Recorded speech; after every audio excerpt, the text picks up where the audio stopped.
Les sifflements qui ont changé le cinéma occidental à jamais. Quand avez-vous entendu pour la dernière fois une musique de film qui vous a arrêté net? Pour les fans de cinéma occidental, le nom d'Ennio Morricone évoque immédiatement les yeux plissés de Clint Eastwood et des duels mexicains dramatiques.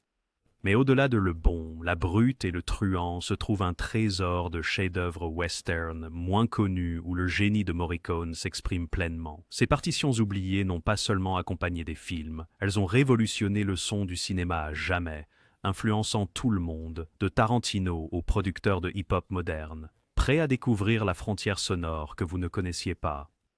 La Resa dei Conti, 1966, la bande originale qui a lancé 1000 imitateurs mais reste criminellement sous-estimée. Lee Van Cleef joue dans ce bijou réalisé par Sergio Solima, qui présente l'une des partitions les plus innovantes et révolutionnaires de Morricone. Alors que la plupart des compositeurs de films de l'époque s'appuyaient sur l'orchestration traditionnelle, Morricone a jeté la convention par la fenêtre, introduisant un mélange radical de fanfares de trompette, d'instrumentaux avant-gardistes et de chœurs vocaux qui ont créé un langage sonore entièrement nouveau pour le genre western. Le thème principal du film commence par ces coups de trompette inoubliables qui semblent annoncer qu'un événement monumental est sur le point de se produire. Le génie réside dans la manière dont Morricone entrelace cela avec des voix chuchotées et une instrumentation inattendue qui reflète parfaitement la chasse au chat et à la souris entre le chasseur de primes de Van Cleef et le fugitif rusé de Thomas Mallion.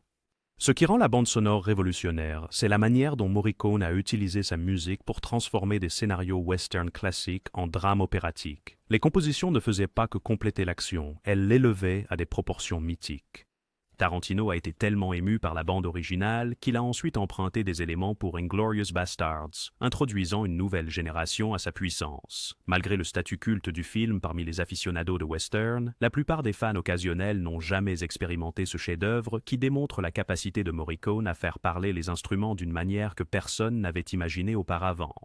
Face to Face, 1967, quand un compositeur de génie a rencontré une histoire de dégradation morale, l'histoire du cinéma a été discrètement écrite. Le western de Sergio Solima met en vedette Gian Maria Volonté dans le rôle d'un professeur qui se lie avec le hors-la-loi de Thomas Milian, s'engageant dans une descente vers la corruption morale que peu de films de l'époque osaient représenter. Ce qui rend la partition de Morricone exceptionnelle, c'est la façon dont elle retrace ce voyage psychologique à travers le son. La partition commence par des thèmes dignes, presque aristocratiques, représentant le monde académique du professeur, puis introduit progressivement des éléments discordants à mesure que son personnage se transforme. Morricone a créé une narration musicale qui fait écho à l'exploration du film sur la façon dont la civilisation et la sauvagerie sont souvent les deux faces d'une même médaille. Le plus impressionnant est le morceau final envoûtant, où les arrangements choraux et les cordes créent une atmosphère d'inévitabilité tragique. Ce n'était pas juste de la musique de fond, c'était une narration psychologique à travers le son, l'examen par le film de la facilité avec laquelle la moralité peut s'effondrer lorsqu'elle est mise à l'épreuve l'a rendu controversé lors de sa sortie, poussant de nombreux distributeurs à le refuser malgré ses mérites artistiques. Les spécialistes du cinéma reconnaissent maintenant cette partition comme l'une des compositions les plus sophistiquées de Morricone, démontrant sa compréhension que les westerns les plus captivants ne concernaient jamais seulement les fusillades, mais la condition humaine elle-même. Death Rides a Horse, 1967, la partition de vengeance qui a inspiré Kill Bill des décennies avant que Tarantino ne devienne un nom connu.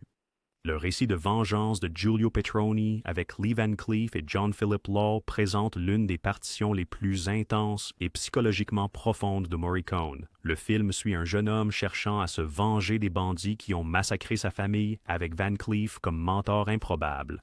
Le génie de Morricone émerge dans sa façon d'utiliser des arrangements choraux dissonants et une instrumentation staccato aiguë pour représenter le traumatisme et la mémoire.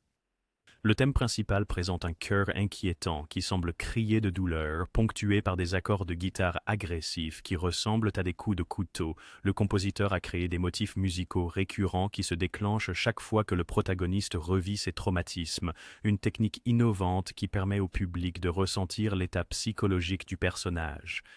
Cette dimension psychologique a élevé ce qui aurait pu être une simple histoire de vengeance en quelque chose de bien plus profond. Tarantino a été tellement ému par la musique qu'il l'a mise en avant dans Kill Bill Volume 1 lors de scènes clés. Pourtant, malgré cette reconnaissance moderne, de nombreux fans occidentaux n'ont jamais vu le film original où cette musique révolutionnaire est apparue pour la première fois, manquant ainsi l'un des mariages les plus parfaits du cinéma. de la narration visuelle et de la composition musicale. Navajo Joe, 1966, la partition qui a introduit des éléments musicaux autochtones dans le paysage sonore occidental de manière révolutionnaire. Le film de Sergio Corbucci avec Burt Reynolds dans le rôle d'un Amérindien cherchant à se venger des chasseurs de scalps présente l'une des partitions les plus culturellement aventureuses de Morricone. Travaillant sous le pseudonyme de Leo Nichols, Morricone a créé une bande sonore qui intégrait des éléments vocaux amérindiens, stylisés, et des percussions d'une manière jamais entendue auparavant dans le cinéma occidental. Le thème principal, avec ses chants vocaux dramatiques et ses éléments rythmiques entraînants, crée un sentiment immédiat d'altérité qui positionne parfaitement le personnage de Reynolds comme un outsider cherchant la justice dans un monde hostile. Au lieu de se fier à la musique indienne stéréotypée, Morricone a créé quelque chose à la fois respectueux et dramatiquement puissant. Ce qui est remarquable, c'est comment Morricone a utilisé ces éléments ethniques non pas comme une décoration exotique, mais comme des composants émotionnels intégrés à la narration. Les arrangements de percussion et de voix s'intensifient lors des scènes d'action, créant une énergie viscérale, presque tribale, qui plonge les spectateurs directement dans l'expérience du protagoniste. Malgré le fait que Reynolds ait plus tard qualifié le film comme l'un de ses pires, les critiques musicaux et les compositeurs de films étudient encore cette partition pour sa fusion innovante d'éléments culturels et de tensions dramatiques. Elle reste l'une des bandes sonores de western les plus distinctives jamais créées, mais est rarement discutée aux côtés des œuvres plus célèbres de Morricone. Le retour de Ringo, 1965, la réinterprétation western de l'Odyssée qui nous a offert l'une des partitions les plus riches en émotions de Morricone. Le film de Duccio Tessari avec Giuliano Gemma raconte l'histoire d'un vétéran de la guerre civile qui rentre chez lui pour découvrir que sa femme est fiancée à un autre homme et que sa ville est sous le contrôle de bandits mexicains. Cette adaptation libre de l'Odyssée d'Homère a offert à Morricone la toile parfaite pour l'un de ses partitions les plus nuancées sur le plan émotionnel. Ce qui rend cette bande sonore spéciale, c'est sa beauté mélancolique et sa richesse thématique. Le thème principal, interprété avec des voix par Maurizio Graf, établit un ton de nostalgie qui capture parfaitement le désir du protagoniste pour un foyer qui n'existe plus. Au fur et à mesure que le film progresse, Morricone transforme ce thème, le rendant plus sombre et plus déterminé à mesure que le héros retrouve son identité. Contrairement à de nombreuses bandes originales de western qui se concentrent principalement sur la tension et l'action, celle-ci explore profondément la perte, l'identité et la rédemption. Morricone utilise des changements musicaux subtils pour signaler le parcours émotionnel du protagoniste, de soldat vaincu à vengeur déterminé.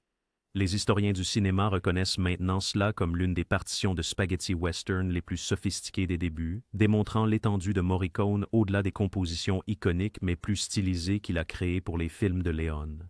Pourtant, le grand public le mentionne rarement lorsqu'il discute des plus grandes œuvres du compositeur.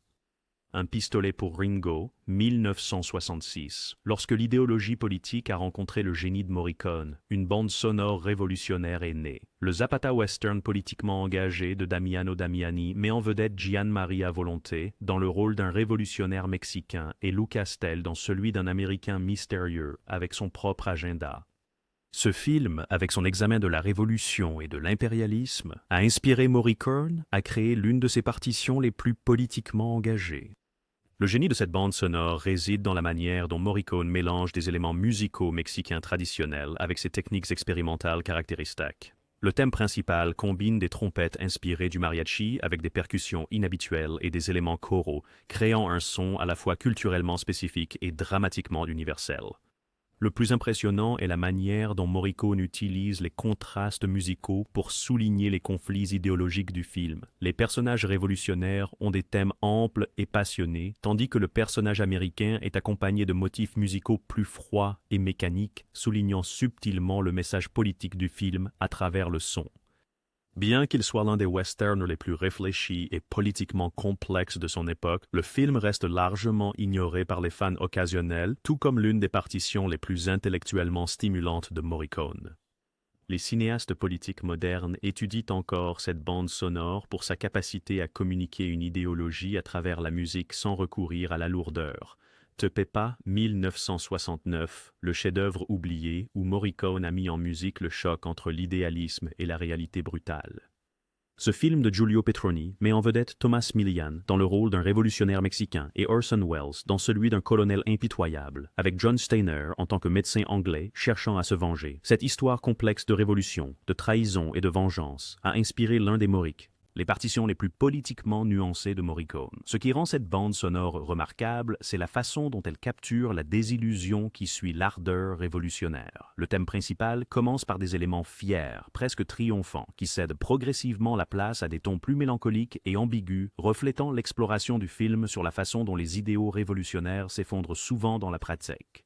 Morricone utilise brillamment des motifs musicaux contrastés pour chaque personnage principal, des thèmes inspirés du folklore pour le révolutionnaire de Million, des arrangements froids et précis pour le colonel de Wells et des mélodies obsédantes pour le docteur Vengeur. Cette caractérisation musicale ajoute une profondeur psychologique à une narration déjà complexe. Bien qu'il mette en vedette Orson Welles et aborde des thèmes qui restent politiquement pertinents aujourd'hui, le film a été largement oublié par le grand public, emportant avec lui l'une des analyses les plus sophistiquées de Morricone sur le coût humain de la violence politique et du conflit idéologique. Companeros 1970. Le western d'Amy qui nous a offert l'une des partitions les plus exubérantes et joyeuses de Morricone. Le film de Sergio Corbucci met en vedette Franco Nero et Thomas Milian en tant qu'alliés improbables pendant la Révolution mexicaine, avec Jack Palance comme leur ennemi. Cette combinaison de politique révolutionnaire, de dynamique de camaraderie et de la brutalité caractéristique de Corbucci a inspiré Morricone à créer l'une de ses partitions les plus énergiques et variées. Le thème principal capture parfaitement l'essence du film, commençant par un motif de tambour militant avant d'exploser en un arrangement jubilatoire, presque festif, qui communique à la fois la ferveur révolutionnaire et l'amitié inattendue au cœur de l'histoire. Tout au long du film, Morricone alterne entre des morceaux d'action entraînants et des compositions plus contemplatives qui soulignent l'évolution de la relation des personnages. Ce qui est particulièrement impressionnant, c'est la façon dont Morricone équilibre les tons contrastés du film, de la comédie large à la violence choquante, avec une partition qui unifie ces éléments en un tout cohérent. La musique apporte une vérité émotionnelle même aux scénarios les plus extravagants. Bien que ce soit l'un des films de Corbucci les plus réussis à l'international, il reste éclipsé par Django dans la culture populaire, ce qui signifie que de nombreux fans n'ont jamais découvert cette entrée unique et vibrante dans le catalogue western de Morricone qui montre sa capacité à infuser la politique révolutionnaire avec un véritable cœur.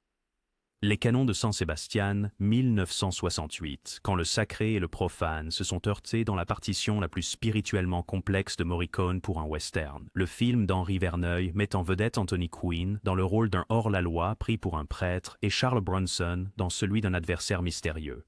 Cette prémisse inhabituelle, un athée forcé de devenir un leader spirituel, a inspiré Morricone à créer l'une de ses partitions les plus riches en thèmes et émotionnellement complexes. Ce qui rend cette bande sonore extraordinaire, c'est la façon dont elle mélange des éléments musicaux religieux avec des motifs traditionnels de western.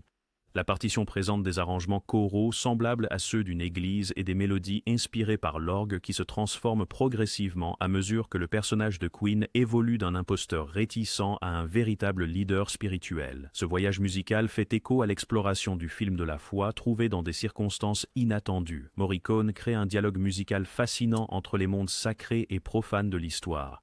Le contraste entre des compositions solennelles, presque liturgiques, et des pièces plus traditionnelles orientées vers l'action créent une représentation sonore du conflit interne du protagoniste entre son passé de hors-la-loi et son nouveau but.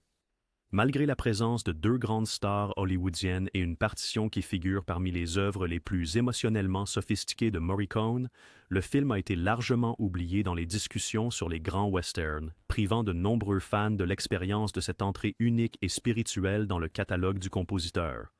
Que fais-je au milieu de la Révolution? 1972. La comédie western qui a prouvé que le génie de Morricone s'étendait bien au-delà de la tension et du drame. Cette comédie de Sergio Corbucci met en vedette Vittorio Gassman dans le rôle d'un acteur de théâtre qui se retrouve accidentellement impliqué dans des activités révolutionnaires au Mexique.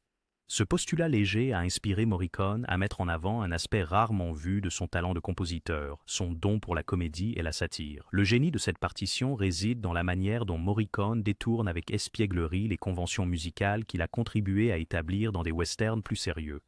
Le thème principal a une qualité presque circassienne, avec des fioritures exagérées et des éléments théâtraux qui capturent parfaitement le ton burlesque du film, tout en conservant des motifs occidentaux reconnaissables. Ce qui est le plus impressionnant, c'est comment Morricone utilise la citation musicale et le pastiche tout au long de la partition, en faisant référence à Beau, avec la musique classique et ses propres thèmes occidentaux antérieurs, de manière comiquement exagérée. Cette conscience de soi ajoute une autre couche de sophistication à ce qui pourrait autrement être rejeté comme une simple parodie de genre.